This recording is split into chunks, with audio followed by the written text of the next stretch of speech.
In the last video, we saw how various factors are related to the pressure of a gas. Specifically, we saw that the number of moles of gas is directly related to the pressure, the volume is inversely related to the pressure, and the temperature is directly related to the pressure. So if moles and volume and temperature are each related to pressure, it stands to reason that they're also related to each other. So when we kind of put all of these relationships together into a single expression, what we end up with is known as the ideal gas law. So we know that pressure times volume is equal to a constant. Pressure divided by moles is equal to a constant. Pressure divided by temperature is equal to a constant. So if we kind of squash all of those relationships together, we get pressure times volume divided by moles times temperature is equal to some constant. This constant is labeled with a capital letter R, and R is known as the universal gas constant.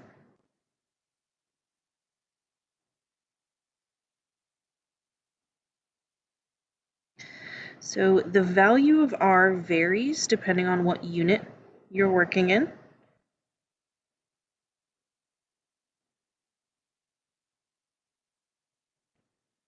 What the units that you're using for pressure and volume and temperature. Actually, temperature, you don't have options, but pressure and volume units you're using. The most common one that we will typically use for gases has a value of 0.08206 liter atmospheres per mole Kelvin. So you do need to pay attention and make sure that your units match, that your volume unit needs to be in liters, your pressure unit needs to be in atmospheres, your temperature unit needs to be in Kelvin, and moles is always moles, you don't really have a choice there. But if they're not, you need to make the units match. You either need to convert R to make the unit whatever you're using, or you need to make your units of PV, N, and T, liters and atmospheres and moles and Kelvin, respectively. So this relationship, PV over NT equals this constant that we call R, is not how we typically express the ideal gas law. The ideal gas law is usually written as PV equals nRT. So all we did here was multiply both sides by the denominator of this expression to get this friend here. So this is how we typically express the ideal gas law.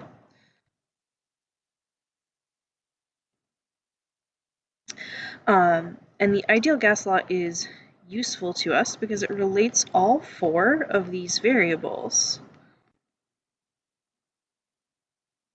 in one expression.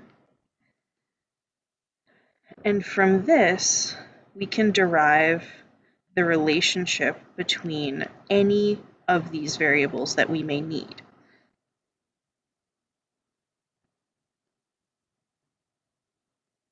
Which we'll talk more about in the next video.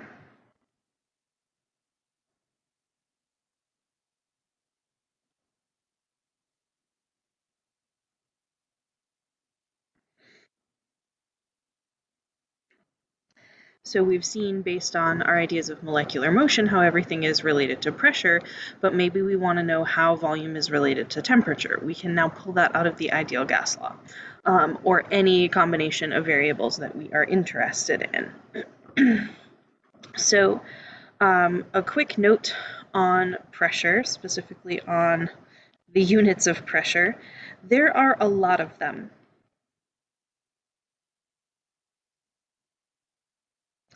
The one that we use most commonly is the atmosphere.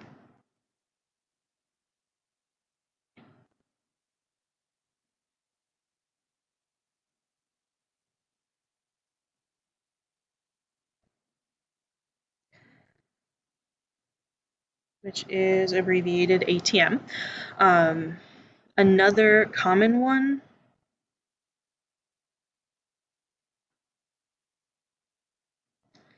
is known as millimeters of mercury.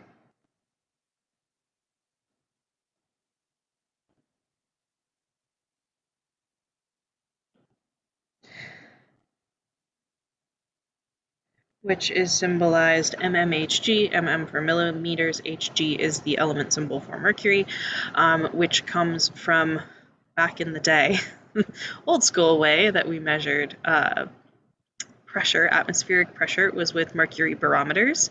And the way that those worked was essentially that one end was open to the atmosphere and it was sort of a U-shaped tube.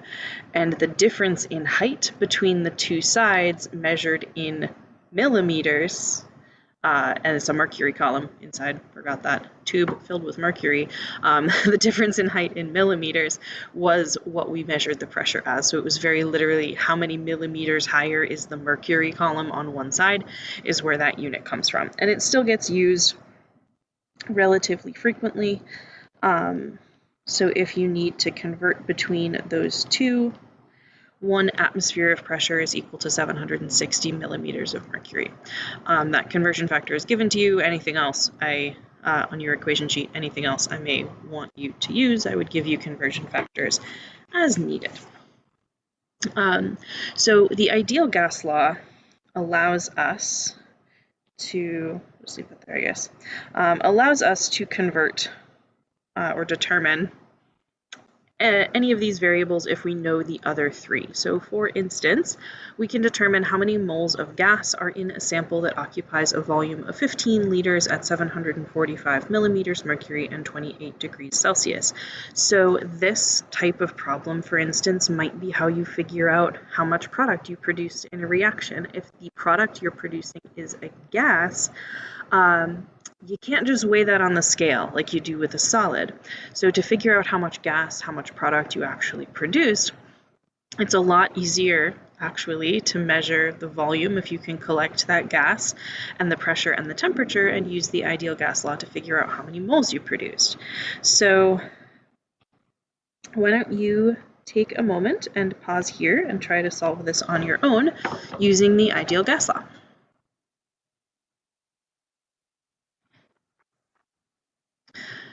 So all we need is this one equation as long as we recognize that we are asked to solve for how many moles of gas, that's N, are present in a container with a 15-liter volume at a pressure of 745 millimeters of mercury and a temperature of 28 degrees Celsius. So the only thing that we need to make sure we're paying attention to is our units and that we correctly identify all of our variables. So the value for R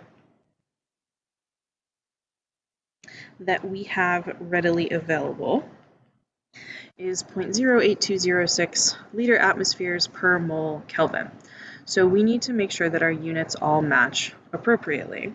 So when we kind of go through and take inventory directly from the problem, the pressure that was given to us was 745 millimeters of mercury. Millimeters of mercury is our pressure unit, which is not the same as atmospheres. So we are going to have to convert this using the conversion factor that I gave you back here, that 1 atmosphere is equal to 760 millimeters of mercury. So the 760 goes on the bottom so that that unit of millimeters mercury will cancel. The 1 atmosphere goes on the top so that that is the unit we end up in, which gives us a pressure of about 0.98026 atmospheres. And this is the value for P that we really want to be plugging into this equation so that our units are matching appropriately. Volume was 15 liters. That's fine as is. So we can take that value just as it was given to us. Moles is what we're looking to solve for. We don't know that. And then the temperature we were given was 28 degrees Celsius. Celsius is not Kelvin. We have to convert that. We can convert Celsius to Kelvin by adding 273. So that gets us 301 Kelvin, which is the volume that we're going to want to use when we plug into our equation. So at this point, it's just a matter of plugging everything in and solving for our unknown variable n. So doesn't matter to me if you rearrange before or after, but if we want to solve this for n first, we just need to divide both sides by RT. So we'll have PV over RT is equal to n. My pressure was 0.98026 atmospheres. My volume was 15 liters. R is 0.08206 liter atmospheres per mole Kelvin, and my temperature was 301 Kelvin. So we can double check and make sure that our units work. We have atmospheres cancels atmospheres. We have Kelvin cancels Kelvin.